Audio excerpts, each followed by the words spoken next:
Progress. Lance will be here soon to check out the electrical on our stock floor body drop 1998 Ford F-150. The electrical's screwed up. We had a stereo system in there that's now out, and because the truck has been sitting for a long time, we're gonna go through the truck, just make sure everything looks good. So instead of messing around, instead of me wasting my time, getting frustrated, and possibly making something worse, Lance is gonna come help us out, get this truck sorted out so we can get it back on the road, driving, and then figure out where we're taking the project further, because this truck isn't done.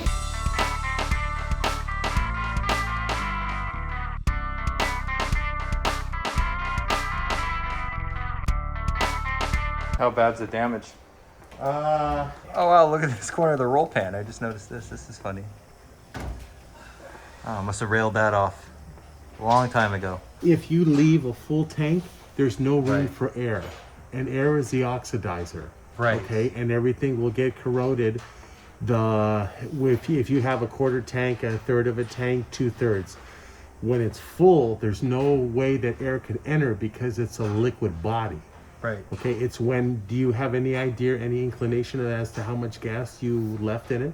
I know it's 16 years ago, so. I'm gonna assume the worst case scenario, quarter tank to nothing. Okay, I'm so sure we had just enough to move it here. I'm just gonna assume the worst. Condensation can get into the smallest, you know, the O-rings, the primary and secondary O-ring on your gas cap, that's nothing. Condensation will leak in there over years. It's been over a decade, so you know. And I left a situation where a lot of air can get in there. Oh sure. Yeah, so that's great. Okay. Good job, Josh. I'll blame myself. Hey, that's you know, you probably didn't anticipate it for it to sit as long as it did, but you know, it's absolutely exactly. You know, it's really no one's fault. Things happen, you know, out of our control, so we just move on. Oh, I know once my sons were born, it was... Oh, sure. I didn't even care about anything else. I was like, I'm a dad. Like, who cares about anything else? Now... Absolutely. Now that they're a little older... Oh, sorry. No, we got the batteries out. Done. Okay, and now I need to get... Oh, okay, something is catching here. Look at this thing. Easy go. Okay.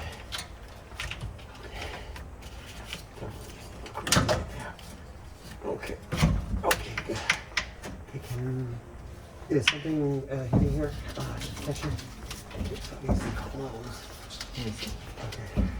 There we go. Okay, now I need, if you can hold it. Got it. Yes, sir. I need to get the bolt and the nut. 1 second. Okay, 1 second. I need to get the nut. Key is in the ignition. Okay, turn it in the on position where the dash lights come on. Okay, here we go.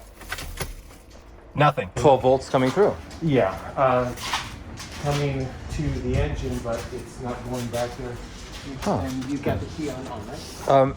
Oh wait, did I take the keys out? No. Oh, okay.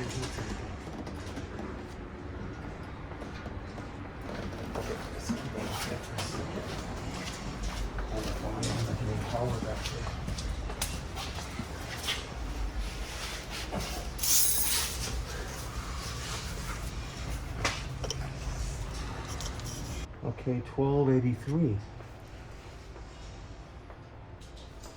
Okay, we got 1283 up in front. Interesting. So we're getting the proper voltage. It's just not getting to the correct place. Yeah, or the fuel pump. It's not energizing your ECM, nor any other. If it's not going to the computer, it's not going to energize because everything's ran computer controlled. So. The timing on the fuel injectors, everything. Right. Okay. That's generally caused by, you know, rust and corrosion, condensation over years, you know, can just go inside a circuit and it can just basically cause a resistance. Of course. No, that makes sense. You know, the truck, like I said, the truck was performing well and starting. Sure. Until a period of time due to moving garages. It had to sit outside, and one day we had like this, you know, in Los Angeles, it just decided to rain. The one day a year it decided to, I had the truck outside. It was unfortunately, because there was an air leak, it was on the ground. Right. And the water runoff was probably just soaking the underneath of this truck. Absolutely. And because it never started after that. So Okay. your diagnosis seems to fall in line with how what happened with the truck. Now that was a terminal for the batteries where we could jump it in the back. Okay. Meaning, so we didn't have to raise up the truck. It was like a shortcut, if you will. Okay. Those were the valves where we could put, air into the tanks Right. or the front or the rear.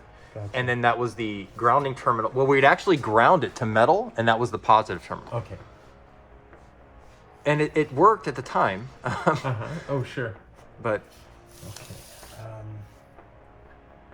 not so much now. Okay. All right, today is the day we're gonna finally figure out what's going on with the truck, the electrical. We just put a new battery in. We're gonna check the leads. We're gonna actually pull the wiring from the old stereo system.